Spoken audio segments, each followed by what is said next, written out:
everybody, welcome on back to our kitchen, and I am so excited that it is finally fall because I finally get to share with all of you my famous apple pie recipe. Now, I lived in New England for 9 years, so I've created a recipe that has compiled all the best tips and tricks from every New England woman who has taught me their version of an apple pie. So I'm finally bringing you mine, which I think is the best. So let's go ahead and get started.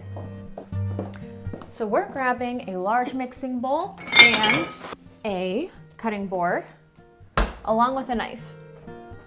Now then we're gonna start working on our apples, and this is actually the most crucial step to making your pie.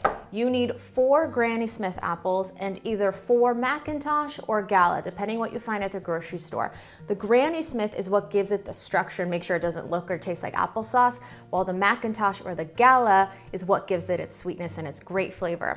So you'll begin by starting to cut around the core of all the apples. Cut it however you prefer.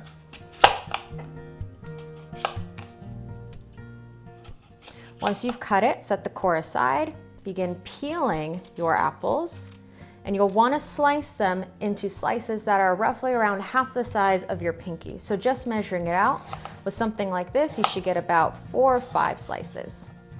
And once you have them, just put them right into your mixing bowl.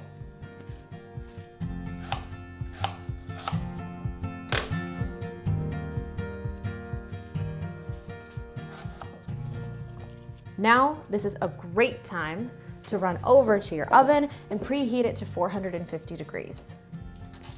Okay, so we'll set this aside for now, and we'll work with the dry ingredients. So we have 3/4 cups of sugar here, and we'll add that right on top of the apples. Okay, then we'll take our flour and we will add 2 tablespoons right into the mixture as well. Taking our spices now, we will do 1 teaspoon of the cinnamon,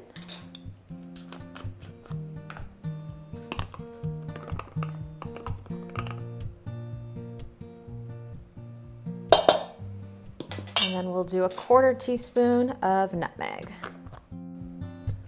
Okay, so you need salt. Everyone measures it differently. I found that the best way to do it is just to do 2 dashes. Keep it simple. Now, one of the tips I learned when it comes to making apple pie is to add freshly squeezed lemon juice, just about a teaspoon, and this is going to keep your apples from oxidizing prior to and during the bake. Just grab your favorite spatula and we'll stir it all together.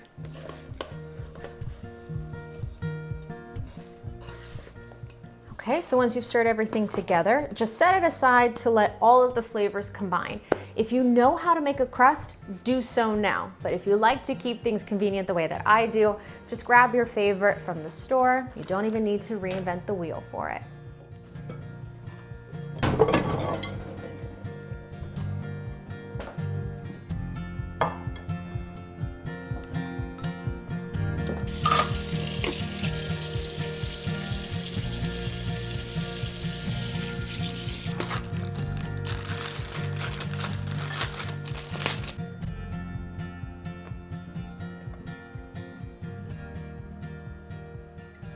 So the next part is taking a slotted spoon, and with that slotted spoon, you're going to carefully take all the apples out. Now, do you see down here at the very bottom of this mixture, it's all watery? The rookie mistake is to dump the whole thing in. So take your time as you carefully take the apples, give them a little shake to remove the juice, and carefully add it into your shell. The reason I prefer a slotted spoon over a strainer is that it gives me more control to make sure everything's shaken away evenly and that I can place the apples however I like them. So with these last few apples, they're all set, ready to go. I'm heading over to the fridge now to grab some butter. We want cold, chilled butter, just 2 tablespoons of it. And we're gonna cut it into some bits. And these bits are going to go on top of these apples. So you want them nice and small, as thin as you'd like, but you just want to scatter them all over the top. Next step is to take your remaining pie shell and put it on top. Now you'll notice there's excess. That's okay. You want to start taking the bottom and the top of the shell and crimping it together. Now don't worry if the edges don't look perfect. A lot of people think you have to have perfect edges to a pie. It's better that it comes out right. If you'd like, you can bird scratch it though with the edge of a fork. You will now take your knife and create an X, roughly 2 inches thick. You want it through the dead center of it. This will provide ventilation. We're now grabbing a pinch of sugar and applying it to the top of the crust, and this will help prevent the crust from burning. And once that's all set, the pie is now ready to go. So let's take the pie and we'll place it on top of a cookie sheet to keep the cooking even. We'll then bring it on over to your oven. Here's the key. You'll keep this in the oven at 450 degrees for 20 minutes and then reduce the temperature down to 350 for about 20 to 25 minutes. Keep an eye on it until this thing is golden.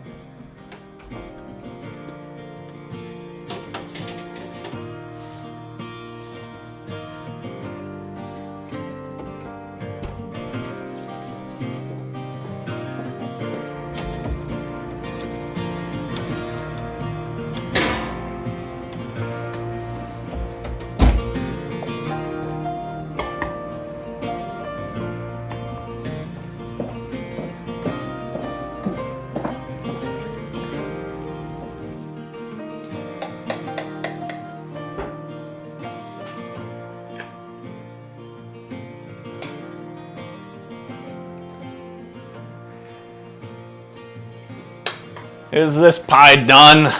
Yes. All right. Here you go. Oh, it came out great. This looks excellent. Good. Good job. Thank you. Let's, Give it a taste. All right. It's a little hot, which is why it's a little running on the end. I am an apple pie sommelier. Can't beat it. Perfect for a fall day. Yay! I'm glad you say so. You're always doing a good job with it. Thank you, honey. Well, we hope you're enjoying the rest of your fall so far, and we'll see you for the next one.